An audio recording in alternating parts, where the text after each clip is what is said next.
Mike Wilson, Grant Ramey, and Rob Lewis. Yeah, Rick, how frustrating were the turnovers in the final 10 minutes after you seemed to have the game pretty well in hand? Mike, it is frustrating, but again, I think you got to give Georgia credit. You know, they got up there and they got their hands on it. They break it loose, but where we didn't make an adjustment, you know, when we went to our drive game, we said you're not going to be able to drive and spin back, and we lost the ball like that. But it's the ones out front where you're just standing very casual with the ball and letting them break it loose and go down and get those. But I think you got to give Georgia credit for that. They got aggressive and took the ball from us in those situations, and so you got to give them credit for that. But otherwise, there were a lot of good things tonight. A lot of guys. We had some heavy minutes, and maybe fatigue had a little bit to do with it. I don't know. I mean, Jaden, I think, played the most minutes he's played in his collegiate career and had a nice night. Josiah did a lot of good things. But what you said, Mike, the frustration part is the turnovers. I mean, you know, our three guards had 14 of those turnovers, and that's the frustrating part. And otherwise, you know, it's never going to be easy. We know games aren't going to be easy. You know, when you play anybody in this league, when they're down, they're not going to stop playing. It's a long time, over 40 minutes, but we can't, you know, we gave up 55, I think, points in the second half. And some of those we had no defense for because of the turnovers. And what's Eve's status? Do you expect him back for Saturday?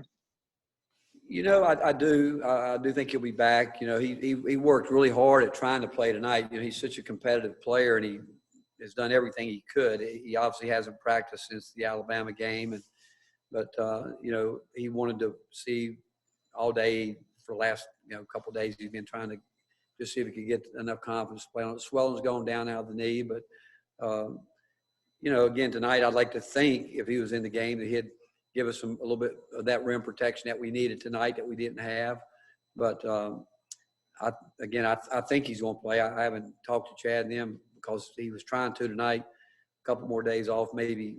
You know, he might be ready. I'll be surprised if he doesn't, but I don't know. Because we thought when I drove back over tonight, you know, he hadn't made that decision whether he would or he wouldn't. But he really tried to play, but he just didn't feel confident being able to do it.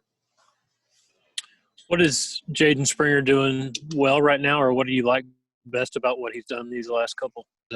Well, he's doing a lot of things well. Obviously, offensively, you know, he's been explosive there. You know, he can score at all three levels. You guys see that.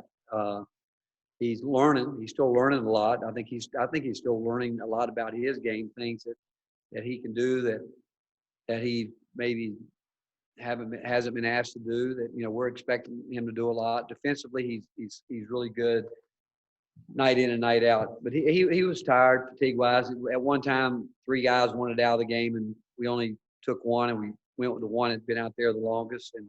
But really proud of Keon sat a little bit longer tonight because of foul trouble. Otherwise, he'd have probably been into the 30s. But at the end of the game, I thought when they were pressing, for the most part, when they would really get us in the double teams, we passed out and made good decisions. But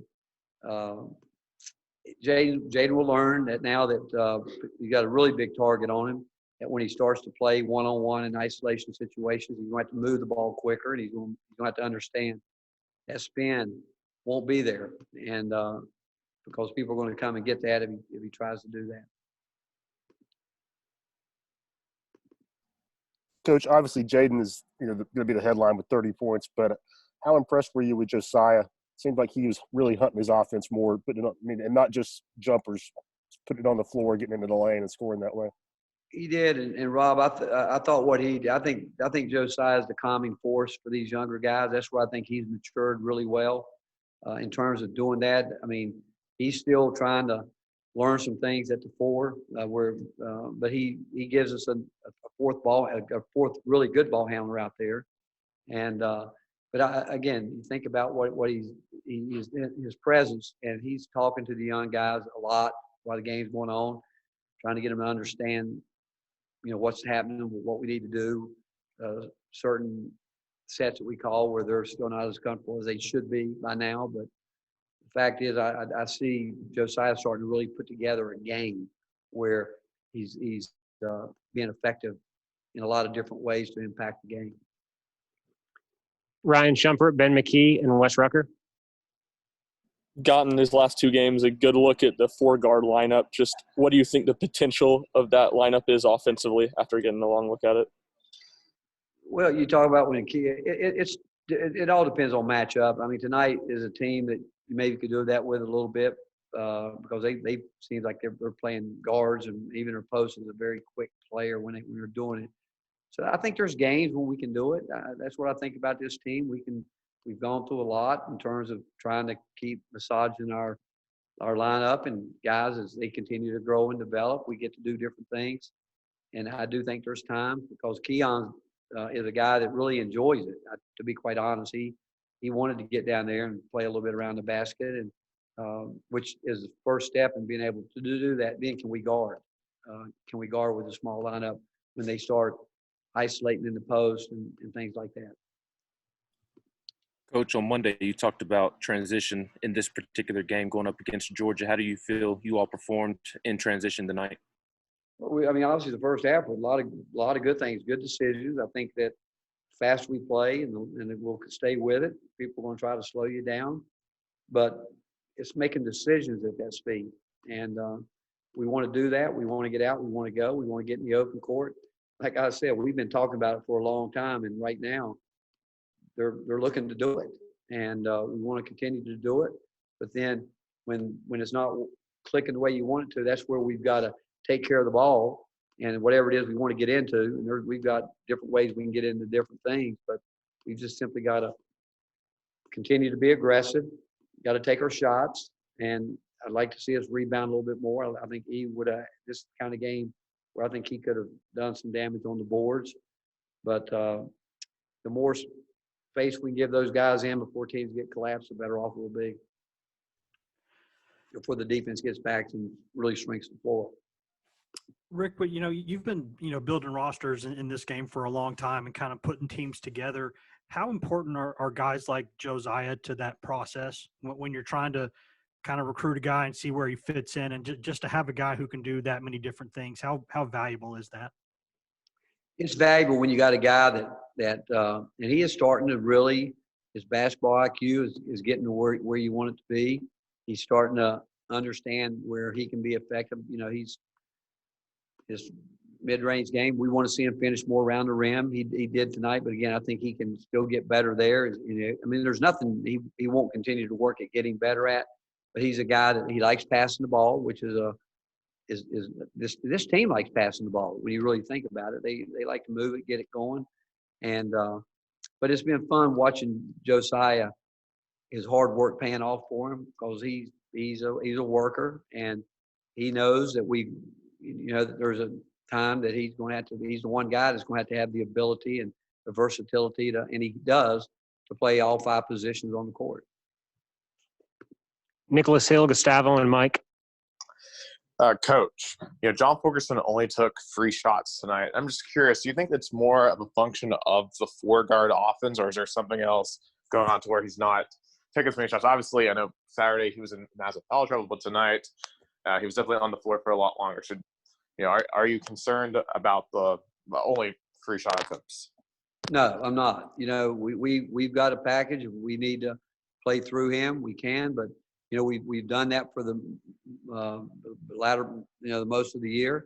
These other guys have continued to improve, and it's obvious that we've shifted, which I think helps us, because now we still can go back to that if he gets it going.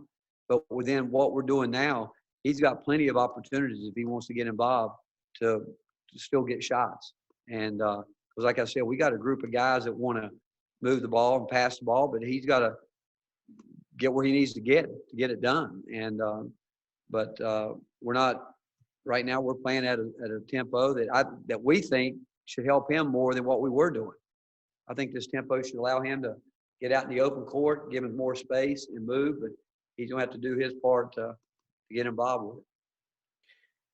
Coach, how satisfied you feel with your offense tonight, especially having 4 players scoring double-digit points? Gustavo, can you say that one just a little slower for us? Of course. My question is, how satisfied you are with your offense, having 4 players scoring double-digit points?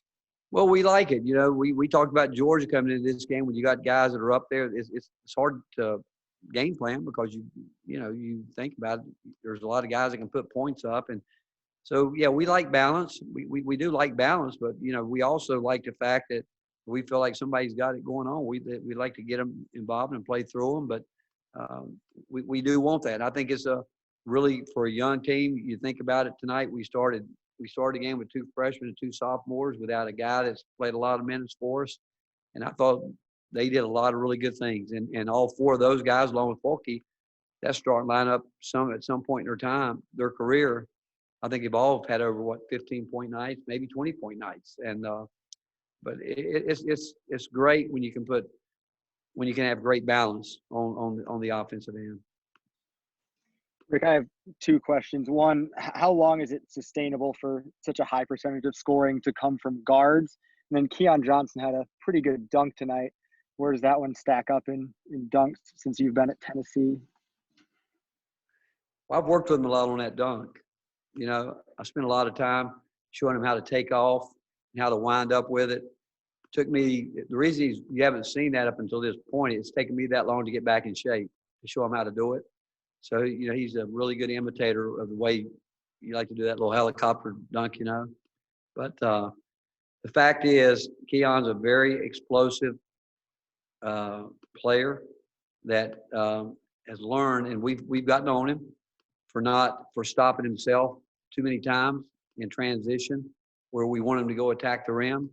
And he does that, and that's what makes. He's a high-level, explosive athlete that is just scratching the surface to how good he can be. He's like Jaden. He can score at all 3 levels. And what was the first part of your question, Mike? I'm sorry. No, you're fine. How long is it sustainable for an offense to rely so heavily on scoring from guards and not getting a lot of production from the bigs?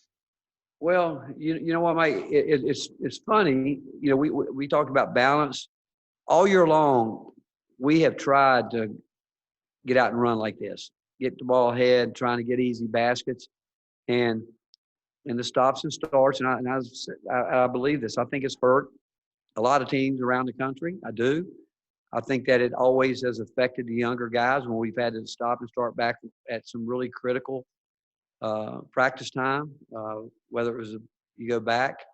But the fact is, these guys have continued to work. They've got the game experience I think they need right now. I think tonight is going to help us as much as the frustration of the turnovers. You get leads, people are going to come after you.